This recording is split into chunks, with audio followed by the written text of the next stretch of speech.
Hello, I'm Emma Knott. I'm a Senior Lecturer in Physiotherapy at the University of Huddersfield, and I'm also the Admissions Tutor for Physiotherapy.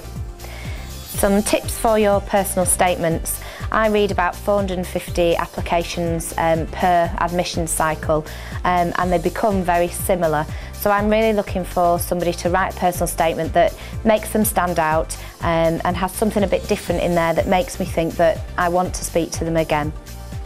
Some people are a bit too generalised on their personal statement and don't really talk about why they've chosen that university or why they've chosen that specific course.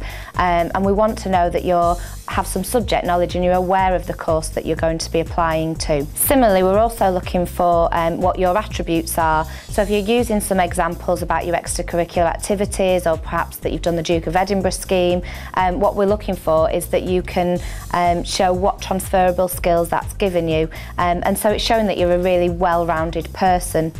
Similarly, if you're talking about the subjects that you've chosen, rather than just listing them, think about what skills have those subjects shown you. For example, biology might have given you some really good problem solving skills or time management skills, and that's what we're looking for really. It's also important that you use those skills to demonstrate why you're suitable for that course.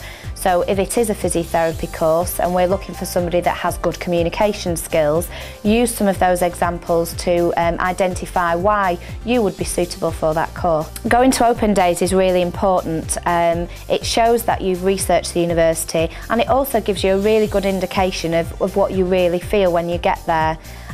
You might think on paper that the university looks the place that you'd like to go, and when you get there you might get the gut feeling that that isn't right for you.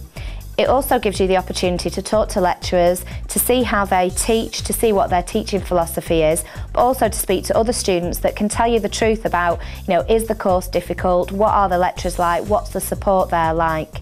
And I would always say that students that ask the right questions and are very interested at open day do stick in my mind, and then when I get the applications through, even though I might have about 450, I do recognise certain names, and then when they come to interview, again I've already got some idea about the sort of person they are and that they've shown an interest. So going to open days and getting yourself out there and showing an interest really goes a long way. It's also important, if you're going for a vocational degree, that you're getting some work experience in that area.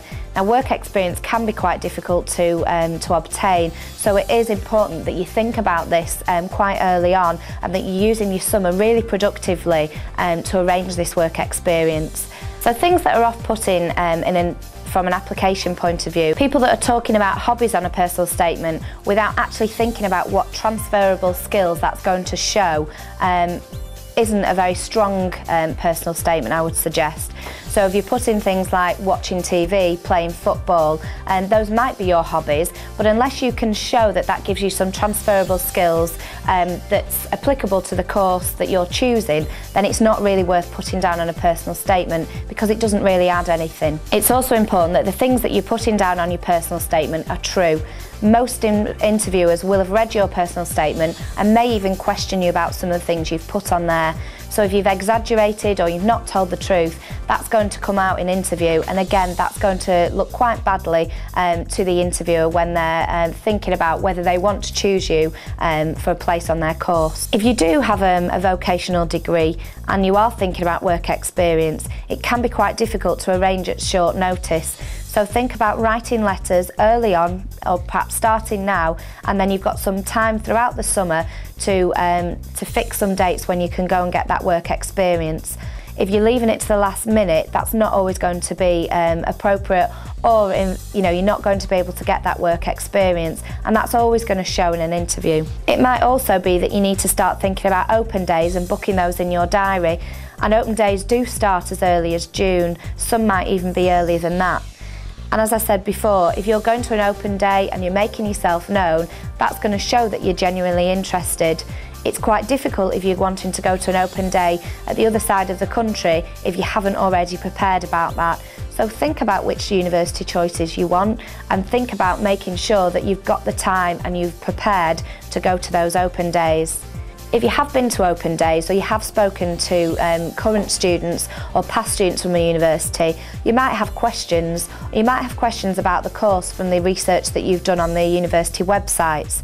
So if you're prepared and you've got the time, you might be able to email some of the admissions tutors and specifically ask those questions. Again, if you're leaving that to the last minute, you might not get those answers back in time to allow you to make a really good informed choice. So start thinking about your courses now, start thinking about which universities that you want to go to, and start preparing to put that research in and doing the work experience or talking to those students or admissions tutors early on, so that when it comes to interview, you're as prepared as you can be.